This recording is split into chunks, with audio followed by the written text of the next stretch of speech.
about independent living philosophy, saying, well, it's just mostly a common sense, and we are striving for the things which, as an individual, you would like to have in your life. Independent living is an important concept, and it should be the concept when services are provided. The independent living movement wishes to work on the other side, to empower individuals to speak for themselves and to support them in those processes.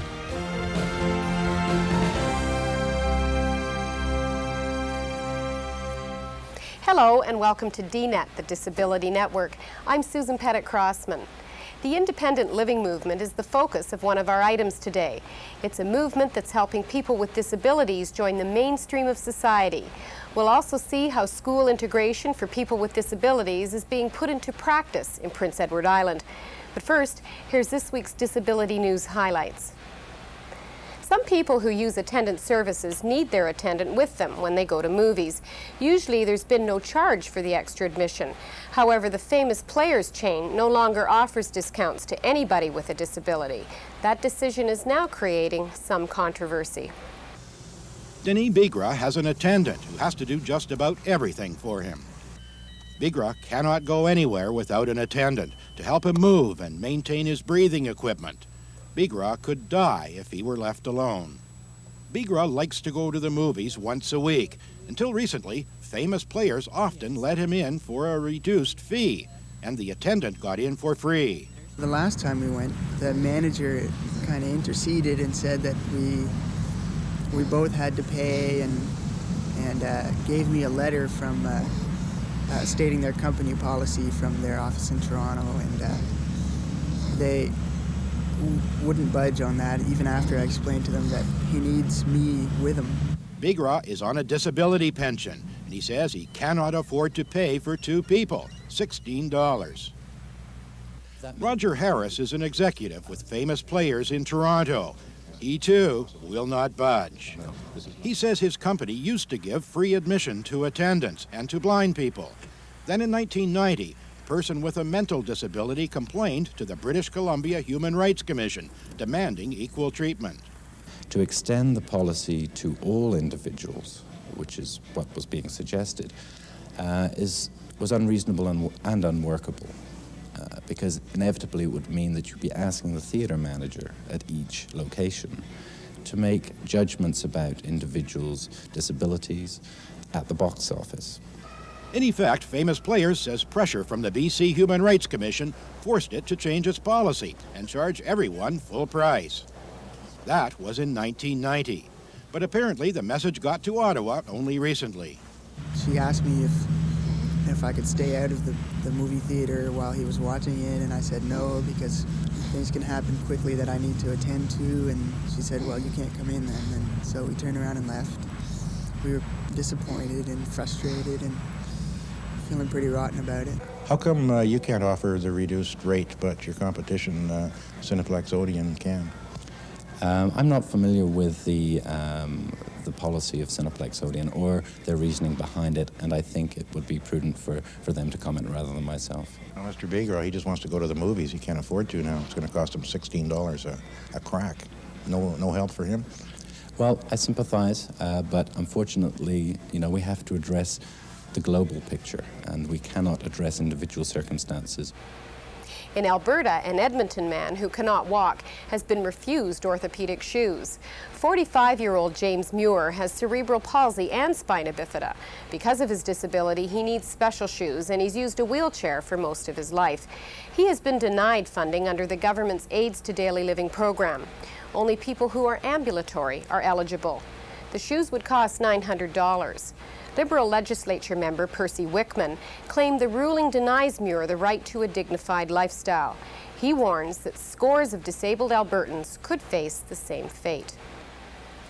In Labrador, parents of children with disabilities kept their kids out of school to protest government cutbacks. The government re-examined its position and decided the cuts were too harsh, so the parents sent their kids back to school. But as Chris Norman reports, this could be short-lived.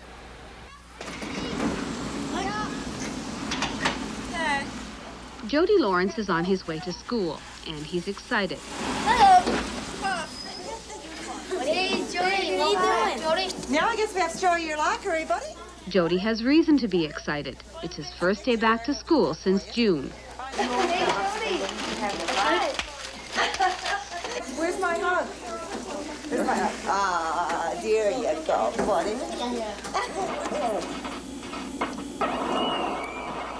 The last 2 months haven't been quite as exciting for Jody. This is how he's been passing his time, at home with his favorite hobby. His parents, Tony and Rhonda Lawrence, are one of 13 parents who kept their handicapped children out of school. They were upset that government had cut the number of student assistants working with their children, a cut that meant children like Jody would only be in a regular classroom for a couple of hours a day instead of all day. Today, Jody is back to school, not in a resource room, but in a regular classroom. That's because the government and the local school boards have reached an agreement. It's a sort of a lesser cut than was there before. Previously, we had 20 student assistants total in the area, and that was reduced originally to, I believe, about 7.5, and now instead of being reduced to 7.5, it'll be reduced to 14. 14 assistants are enough to keep children like Jody in the regular classroom, but it may only be a temporary arrangement. The government has given school boards until Christmas to come up with a program using fewer assistants. If they can't, then it's back to where they started in September, 7 assistants and a segregated program. The Lawrences are happy Jody's back in school today, but in the back of their minds is the nagging question, what's going to happen after Christmas? If it comes after Christmas that they're going to cut the program back again, I mean, he won't be going to school again. I'm sure the other parents in town are not going to send their kids back in school to put into a segregated classroom, because it's just not going to happen. Not with Jody, anyway. Chris Norman, CBC News, Labrador City. People First of Canada held a national conference in Toronto last week. The burning issue was how to ensure the closing of all institutions which confine people who are developmentally handicapped. They resolved to welcome and support people from institutions who return to live in their communities. They've also decided to oppose Alberta Bill 25, which would privatize a provincial institution rather than close it.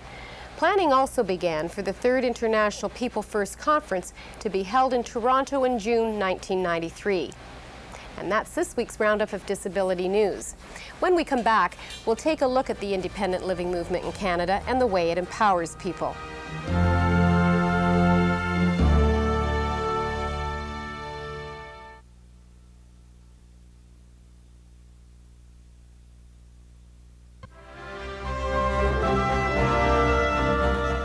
Representatives of independent living centres met recently at the annual meeting of the Canadian Association of Independent Living Centres, known as CALIC. The ideas of independent living and the independent living movement have become a vigorous force in Canadian society. While empowerment has only become a buzzword in some circles, in independent living centres, empowerment means people with disabilities taking control over their lives. In 1986, Minu Sikand had unsuccessful surgery that left her with a disability, but not without determination. She had to face the challenges of what her life would be like and whether she would make her own choices in the future. That was the issue for me, not to look at it with someone else's eyes. And not like doctor comes on around and say, well, everything is going to be hunky-dory. Well, how do I believe him? I don't know him. I never saw anyone in wheelchair prior to that in my whole life. I was newly migrated from India 3 months ago. The doctors, for them, like the physical independence was the only means of independence at that point. So I knew that if I'm disagreeing with their model or their patterns, then it's possible that there are other people who wish they had another choices. So at that point, I did realize that medical structure or the rehab model is not, it does not work for me. And there are a lot of other people, possibly they would like to have a different model, taking charge of their life. After she left hospital, she followed a path of independence and later graduated from a computer training project. Socially, she met members of an independent living center.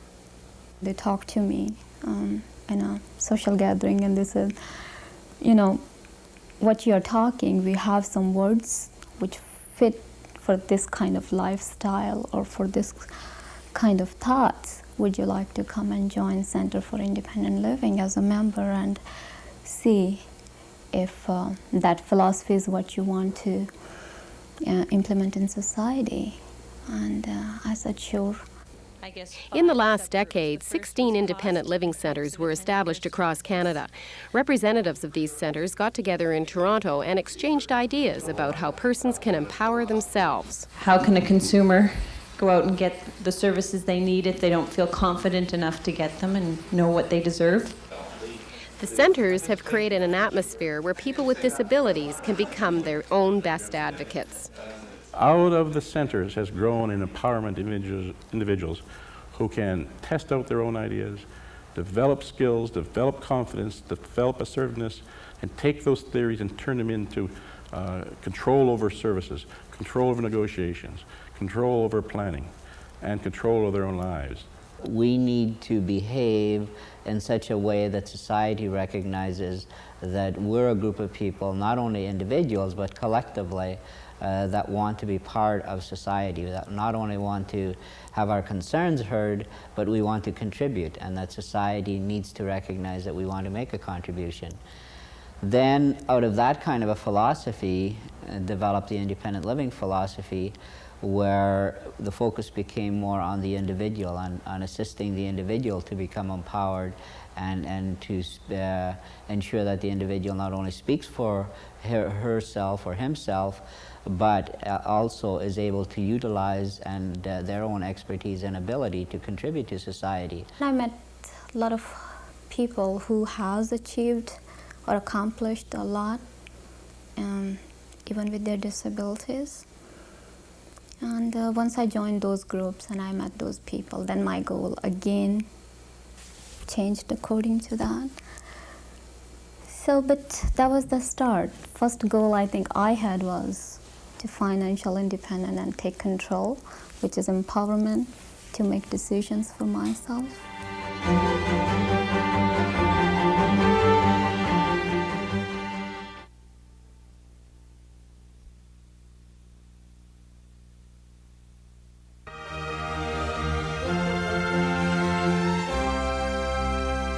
In my terms, when you talk about independent living philosophy, I'm saying, well, it's just mostly a common sense.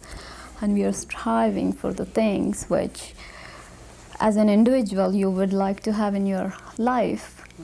And just keep focusing.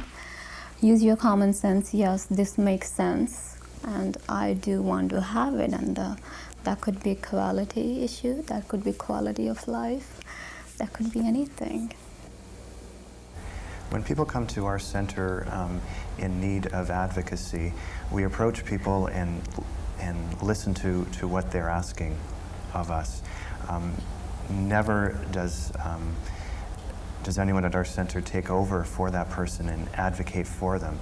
They are encouraged to acquire skills that, and we would give them the tools to learn the skills that they would need to advocate for themselves.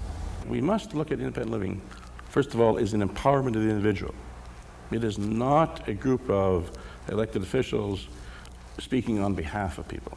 It is the empowerment process of individuals to speak on their own behalf or to make their own wishes and empowerments known. Traditionally, an advocate has the reputation of taking over for a person. A case is handed over.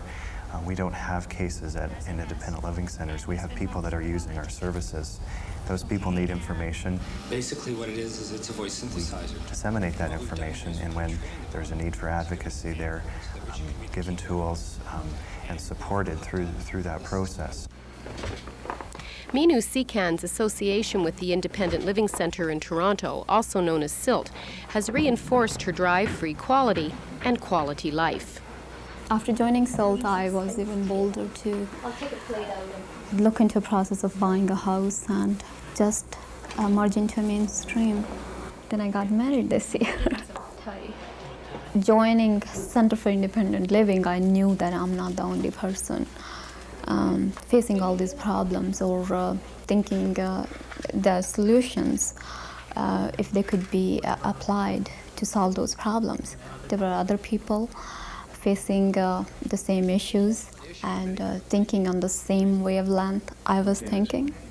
Another theme area was planning. I think that independent living is an important concept, and it should be the concept when services are provided. And if we can make sure that when services are thinking about starting a new program or changing their existing program, that they say, oh yeah, we have to remember that the concepts of independent living, about consumer control, about flexibility, about cross-disability, about risk-taking, that those issues are important. I would say for the next 10 years, it will grow into a very well established empowerment process with many variations and very unique methods and techniques.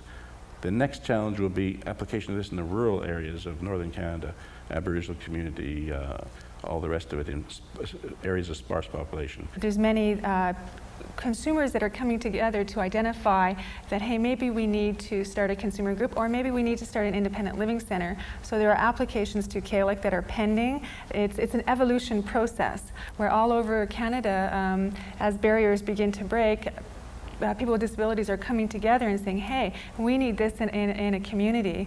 And I think independent living is spreading throughout this country, and I think the next decade will be very exciting.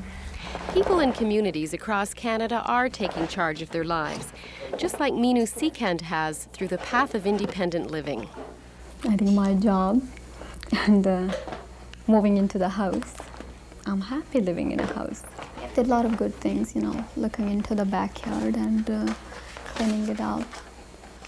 And especially, you know, just talking to the neighbors, enjoying the fresh air. It has been wonderful. One of my dreams come true, I guess. You know, I feel that I have taken control of my choices. I wanted it, I have it.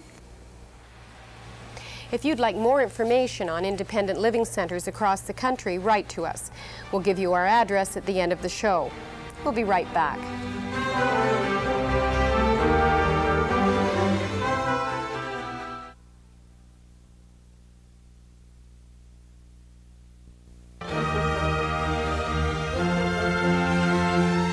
Over the last few seasons on DNET, we've been keeping you informed about progress in the area of education and the integration of students with disabilities.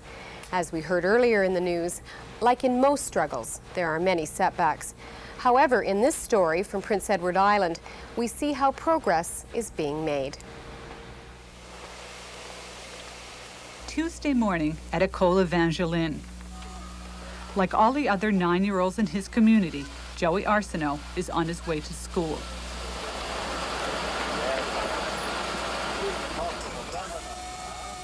Joey has cerebral palsy.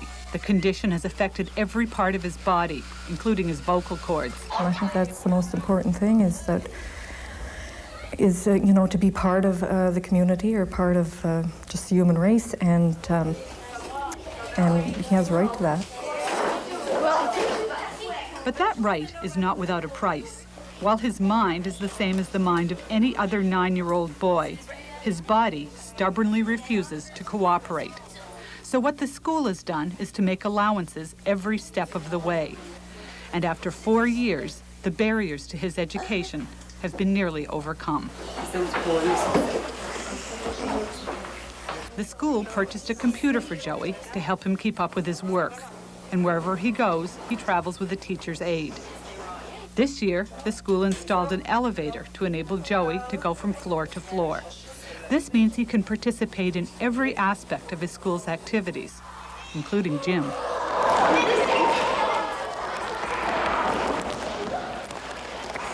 Joey's gym teacher has designed her phys ed curriculum with Joey's disabilities in mind.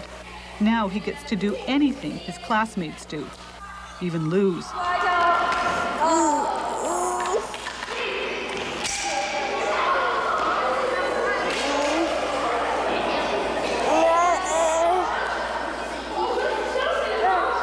When When Joey first started participating in the phys ed program, concerns were expressed about his presence in the class. People worried about his safety and the safety of other children as they tried to maneuver around his wheelchair. And that, in turn, raised a commonly heard concern that the presence of a disabled child would slow down the whole class. But that hasn't been the experience at École Evangeline.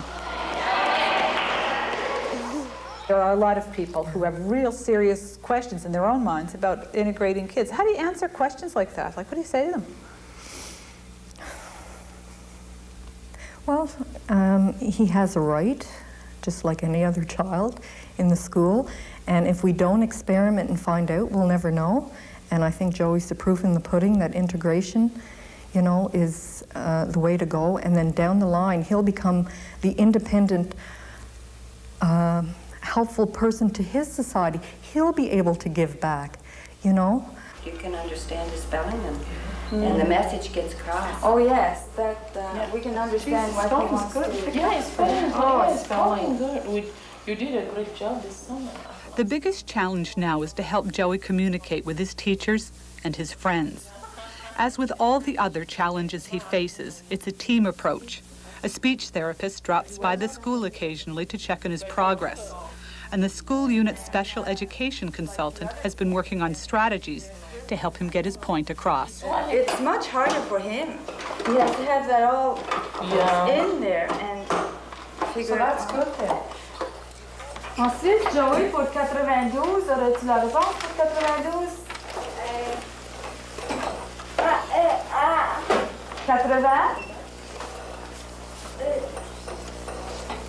80? Non.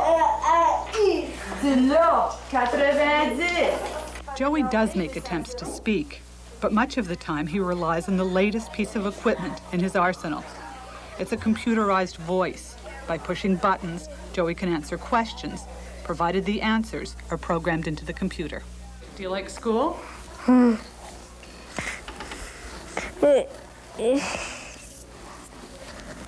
No way. Not at all? No way. Isn't there, do you have one subject that you like a little bit? Look at her. Yeah? You like gym? Yeah. You like gym a lot. What, do you have one thing that you really don't like? Math. Math. You really don't like math, eh? What would you rather do if you weren't going to school? What would you do? Is that on there, Joey? Computer. You know, sometimes people think that, okay, he will slow down the classroom because he's not a slow learner, but his physical ability make him work slow. But this is the world, you know. The world is built by different people. Integration is not a new thing for Joey Arsenault. Last spring, his triumphant trip around the baseball diamond was captured on this home video. What is new, though, are the constant challenges he faces. And what's unusual is his school's extraordinary dedication to overcoming them. I'm Ann Thurlow. We'd like to hear your stories about how you went through or are still going through the education system. Did you go to a segregated school or a regular school? What was the experience like? And what obstacles did you encounter? Write to us. And that's our show. I'm Susan Pettit-Crossman. See you again next week. Now here's our address. Disability Network, CBC, Box 500, Station A, Toronto, M5W1E6. That's the Disability Network, CBC, Box 500, Station A, Toronto, M5W1E6. Or you can fax us at 416-975-5636.